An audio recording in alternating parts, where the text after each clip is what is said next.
Bismillahirrahmanirrahim. Assalamualaikum warahmatullahi wabarakatuh. Apa kabar anak-anak hari ini? Alhamdulillahirrahmanirrahim. Sehat semua ya. Semoga kita semua selalu dalam lindungan Allah Subhanahu wa Ta'ala ya. Amin ya Allah ya Rabbal alamin. Dan juga kita diberikan kemudahan untuk belajar dan agar dipermudah dalam belajarnya dan diberikan selalu kesehatan ya Allah. Amin ya Allah. Nah, sebelum memasuki pembelajaran, alangkah baiknya kita berdoa dulu ya. Nah, untuk yang memimpin doa, silakan ketua kelasnya ya. Siapa ketua kelasnya? Aziz. Nah, silakan Aziz untuk memimpin doa. Berdoa mulai. Doa selesai. Alhamdulillahirabbil alamin. Nah, sebelumnya Bapak ingin mengabsen dulu ya untuk daftar kehadirannya. Silakan Saudara Aziz hadir. Hadir ya tadi ya, hadir. Agung hadir, Ujang hadir juga ya, Rizky hadir juga ya, Saudari Siti Romla hadir juga, Gwen Kinara hadir juga. Alhamdulillah ya, untuk hari ini hadir semua ya, alhamdulillahirabbil alamin. Nah, hari ini kita memasuki materi yaitu bab kedua ya. Bab kedua itu apa sih bab kedua? Ada yang mempelajari bab kedua gak?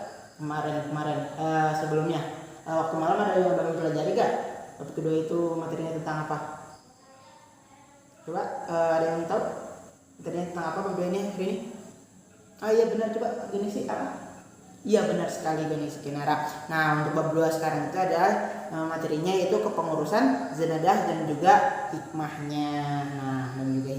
Nah, sebelumnya Bapak ingin bertanya juga ya, apa sih kepengurusan jenazah itu dan mengapa kita harus mempelajari kepengurusan jenazah itu? Coba ada yang tahu gak? Silakan Agung. Ya benar sekali Agung. Nah, kepengurusan jenazah itu berarti mengurusi jenazah, dan jenazah itu merupakan seorang yang meninggal dunia, yang artinya kepengurusan jenazah itu mengurusi orang yang sudah meninggalnya, dari memandikan hingga menguburkan seperti itu. Nah, kemudian mengapa kita harus mempelajari kepengurusan jenazah ini? Nah, karena pengurusan jenazah ini begitu penting ya, sangat penting nanti untuk kalian ya. Kalian juga. Nah, mungkin ketika nanti kalian ada keluarga kalian atau orang tua ataupun nanti istri ataupun suami kalian meninggal dunia, nanti kalian harus bisa ya untuk mengurusi jenazahnya. Maka hari ini kita mempelajari materi ini agar nantinya kalian bisa dan mengetahui ya, seperti itu. Nah, maka dari itu karena materi ini penting ya, semua materi juga penting ya. Nah, maka dari itu kalian harus tetap semangat dalam menuntut ilmu agar diberikan banyak pahala oleh Allah ya, mendapatkan banyak pahala, dan juga nantinya kalian bisa dalam melakukannya seperti kepengurusan jenazah ini ya. Nantinya kalian bisa mengurusi jenazah seperti itu, dan bisa membantu ketika ada keluarga ataupun orang tua ataupun nantinya suami atau istri kalian meninggal dunia, kalian bisa dalam mengurusi jenazah itu. Karena setiap manusia kan bahkan mengalami kematian ya, dalam Quran, kullu nafsin za'iqatul maut, setiap yang bernyawa pasti akan mengalami kematian seperti itu. Nah, adapun tujuan kita mempelajari kepengurusan jenazah ini indikatornya agar kalian bisa memahami, bisa mengetahui ya untuk tata cara, untuk ketentuan dalam pengurusan jenazah tersebut, dan juga bisa bisa mempraktikkan ya, itu juga bisa mempraktikkan yang nantinya bisa nanti terpakai untuk kalian juga nantinya ya. Itu. Nah, sebelumnya juga Bapak ingin bertanya lagi, apa sih hukum pengurusan jenazah itu? Ada yang tahu? Coba silakan yang bisa menjawab. Ya, silakan Saudara Rizky. Ya benar sekali. Untuk hukum kepengurusan jenazah ini yaitu hukumnya fardu kifayah. Nah, sekarang Bapak ingin tanya lagi nih, apa pengertian fardu kifayah? Siapa yang tahu? Silakan Saudari Siti Romla. Ya benar sekali. Nah, fardu kifayah itu merupakan kewajiban muslim. Nah, kewajiban muslim yang jika sudah dilaksanakan maka muslim lainnya gugur dan tidak perlu melaksanakannya. Seperti contohnya nih ya, fardhu kifayah itu di suatu daerah ada seorang yang meninggal dunia, maka harus ada yang mengurus jenazahnya di daerah tersebut, harus ada yang mengurus jenazahnya. Maka ketika sudah ada yang mewakilkan atau mengurus jenazah tersebut, maka ketika ada yang tidak datang pun itu tidak apa-apa karena sudah terwakilkan, dan juga ya seperti itu. Jadi sudah gugur lah dia fardhu kifayahnya, kewajibannya, karena sudah ada yang mewakilkan. Nah, tetapi jika di suatu daerah tersebut ada yang meninggal dunia tapi tidak ada yang mengurusnya, maka satu daerah tersebut itu berdosa ya, dosa. Maka dari itu fardhu kifayah itu kewajiban yang harus dilaksanakan, tetapi jika sudah ada yang melaksanakannya maka sudah gugur kewajiban fardhu kifayahnya, sudah terlaksana oleh orang lain. Jadi kewajiban yang diwakilkan ya seperti itu ya. Jika sudah ada yang mewakilkan atau mengerjakan, gugur seperti itu. Nah, kemudian ada hadis dari Nabi Shallallahu Alaihi Wasallam, bunyinya asri'u bil jinazati fa in taku shalihatun fa khairun tuqaddimunaha wa in yaku siwa dzalika fasyarun tad'u nahu anri qabikum, yang artinya segeralah mengurus jenazah, karena jika jenazah itu adalah orang yang sholih berarti kalian telah mempercepat kebaikan untuknya. Nah, dan jika jenazah tersebut selain orang sholih berarti kalian telah melaksanakan kejelekan di pundak kalian. Hadis riwayat Bukhari, yang artinya jika ada seorang yang meninggal dunia kalian itu harus langsung mengurusi jenazahnya karena itu lebih baik seperti itu. Nah, langsung saja ya. Untuk proses pengurusan jenazah itu ada beberapa proses ya. Yang pertama memandikan ya, memandikan. Nah, memandikan ini apa sih memandikan jenazah? Coba yang tahu. Silakan Ujang ya.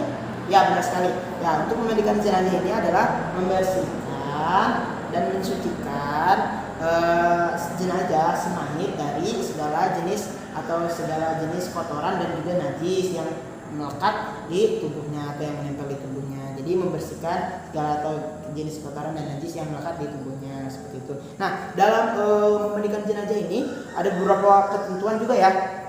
Seperti yang dimandikan harus beragama Islam ya, yang pasti ya itu. Kemudian yang dimandikan juga bukan yang mati syahid atau yang meninggal dalam keadaan syahid. Nah, yang meninggal dalam syahid juga terbagi dua ya. Ada yang meninggal dalam keadaan syahid seperti kita menuntut ilmu, kemudian ketika menuntut ilmu dan meninggal itu mati syahid, tapi itu tetap dimandikan. Dan juga ada meninggal mati syahid ketika berperang, seperti berperang. Nah, sepertinya contohnya ketika orang berperang di jalan Allah kemudian dia meninggal, maka dia mati syahid, dan itu kalau mati seperti itu tidak perlu dimandikan. Nah, seperti itu. Kemudian adapun siapa sih yang memandikan? Untuk memandikan, jika yang meninggal laki-laki dimandikan oleh laki-laki, dan jika yang meninggal perempuan dimandikan oleh perempuan. Nah, kecuali suami istri jika misalkan suaminya yang meninggal istrinya boleh memandikan, dan juga sebaliknya seperti itu ya. Kemudian kan ada saja ya yang tidak bisa, makanya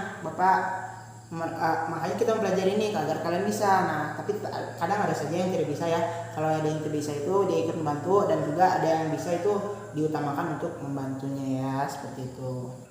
Kemudian adapun untuk tata cara dalam memandikan jenazah, ini ada beberapa yang seperti niat dulu ya.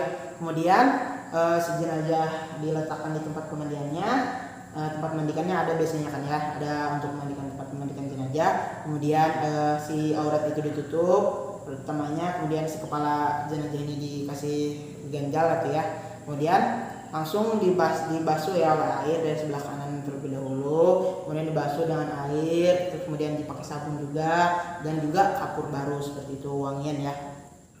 Kemudian setelah itu untuk mengeluarkan kotorannya sendiri ada caranya ya, seperti perutnya ditekan perlahan hingga kotorannya keluar semua, dan juga setelah itu dibersihkan hingga bersih. Setelah bersih beres diwudukan jenazah tersebut, kemudian langsung saja proses selanjutnya. Nah, apa sih proses selanjutnya? Nah, proses selanjutnya itu adalah mengkafani jenazah. Nah, mengkafani jenazah itu berarti si jenazah itu diberikan kain kafan, dikafani ya. Nah, ada sebuah hadis, bila mana seorang di antara kamu mengkafani jenazah saudaranya, hendaklah melakukan dengan sebaik-baiknya. Jadi kalau mengkafani juga harus dengan sebaik-baiknya. Nah, dalam mengkafani ini ada beberapa ketentuan juga. Nah, ketentuannya yang pertama, kafannya harus bagus, harus bersih ya, itu yang pertama. Nah, kemudian berwarna putih ya, jelas ya, kafannya berwarna putih. Dan kemudian jumlahnya untuk laki-laki biasanya tiga lapis, dan perempuan biasanya 5, tapi 3 juga bisa ada aja, tapi yang 5 gitu ya. Dan sebelum digunakan untuk membungkus kain kafan, hendaknya diberi wangi-wangian dulu ya. Nah, langsung saja. Adapun tata cara dalam mengkafani jenazah, yang pertama, kalian membuat talinya dulu ya, membuat tali untuk pengikat kafannya. Setelah membuat talinya, kemudian membentangkan lapis pertama hingga lapis terakhir. Setelah itu kemudian diberikan wangian seperti bukhur ataupun yang lainnya. Nah, setelah itu jenazah diletakkan ya, kemudian dibuatkan seperti baju untuk jenazah tersebut ya. Setelah beres itu langsung saja, langsung baru dirapatkan ya, ditutup lapisan pertama hingga lapisan terakhir tadi, kemudian diikat ya jenazah. Tapi biasanya kalau yang perempuan itu biasanya dibuatkan kerudungan, dan laki-laki seperti sorban itu ya, yang itu seperti sorban. Kemudian biasanya diberikan kapas untuk muka hidungnya seperti itu. Nah, kemudian setelah proses mengkafani jenazah, langsung saja kan ada langsung proses selanjutnya, yaitu mensolatkan jenazah. Nah, mensolatkan jenazah ini itu dilakukan setelah dikafani ya, setelah dikafani disolatkan. Nah, mensolatkan jenazah itu sedikit berbeda ya dengan sholat fardu biasa dan atau sholat sunnah biasa. Nah, berbedanya apa? Coba ada yang tahu nggak bedanya apa? Mau tanya lagi nih bapaknya. Coba silakan saudara Adis. Ya, benar sekali ya, benar ya. Perbedaannya itu jika sholat jenazah itu tidak memakai ruku, sujud ataupun tasyahud awal, tasyahud akhir ya. Jadi cuman takbir 4 kali kemudian salam seperti itu. Nah, adapun untuk tata caranya dilakukan seperti yang pertama, itu niat dulu ya, niat, kemudian takbiratul ihram. Nah, kemudian setelah takbiratul ihram membaca Fatihah, kemudian takbiratul ihram kedua membaca sholat Nabi, takbiratul ihram ketiga kemudian membaca doa untuk si jenazah, si mayit, kemudian takbiratul ihram keempat membaca doa lagi, kemudian setelah itu salam. Seperti itu saja ya proses mensolatkan jenazah. Kemudian setelah jenazah disolatkan, masuk ke dalam proses terakhir, yaitu menguburkan jenazah. Nah, proses terakhir itu menguburkan jenazah. Nah, ketika setelah sholatkan jenazah biasanya diiringi dibawa kuburan. Nah, ketika diiringi ada sebuah hadis nih ya, barang siapa mengantar jenazah, hendaknya mereka ikut memikul pada setiap usungan, karena perbuatan demikian termasuk sunnah. Jadi ketika mengantarkan jenazah kan bawa keranda ya, di bawah keranda itu pasti ada yang mengusungnya, seperti di depan 2, di belakang 2 seperti itu, dan diantarkan sampai ke kuburan. Nah, kemudian adapun untuk cara menguburkan sendiri, sebelumnya ya ada ketentuannya.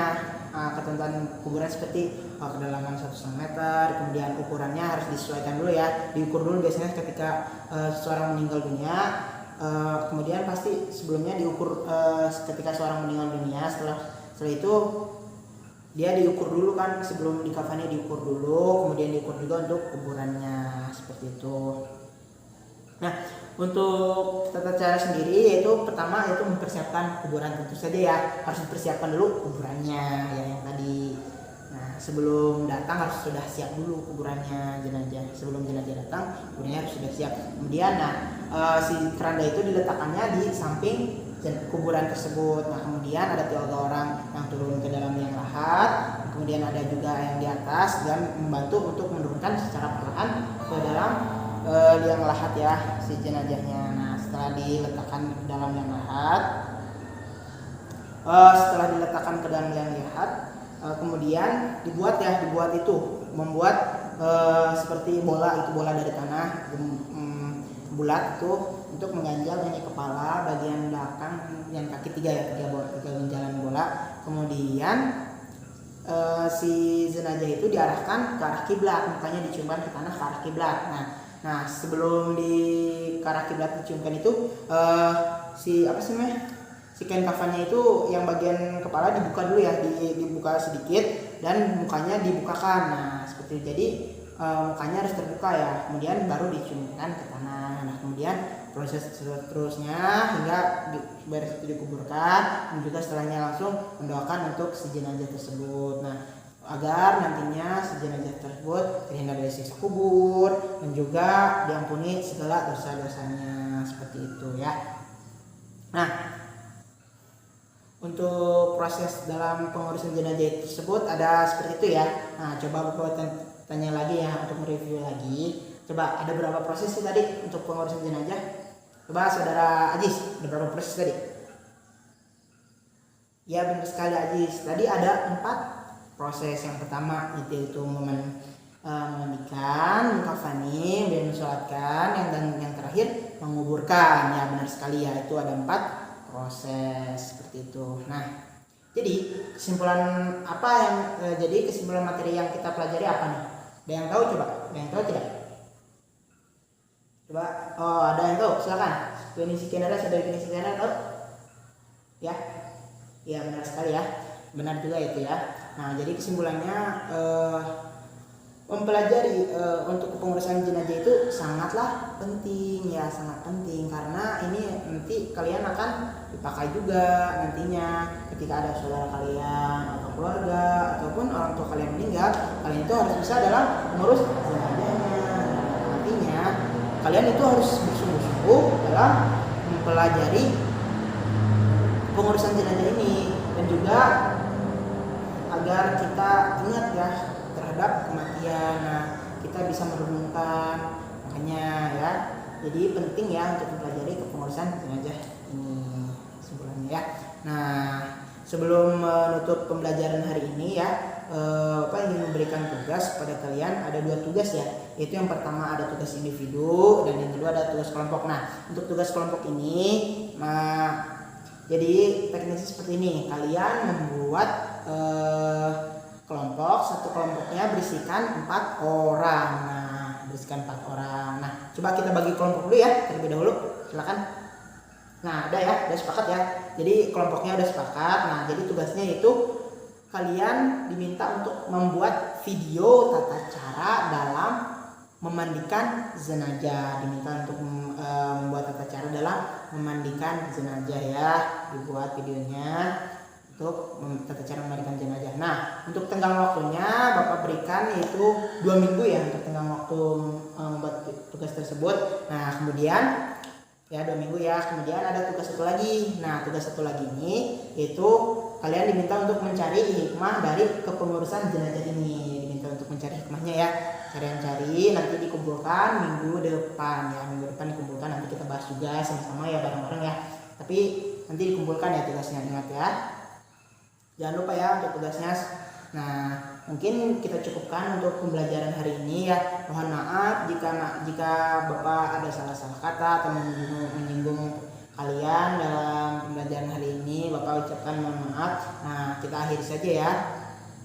Kita akhiri dengan doa ya, dengan mengucapkan alhamdulillah ya. Alhamdulillahirabbil alamin. Dan kita akhiri dengan doa, itu doa kifaratul majlis. Kita baca bersama. Subhanaka Allahumma wa bihamdika asyhadu an la ilaha illa anta astaghfiruka wa atubu ilaik. Nah, Bapak ucapkan terima kasih dan Bapak yang berdiri. Assalamualaikum warahmatullahi wabarakatuh.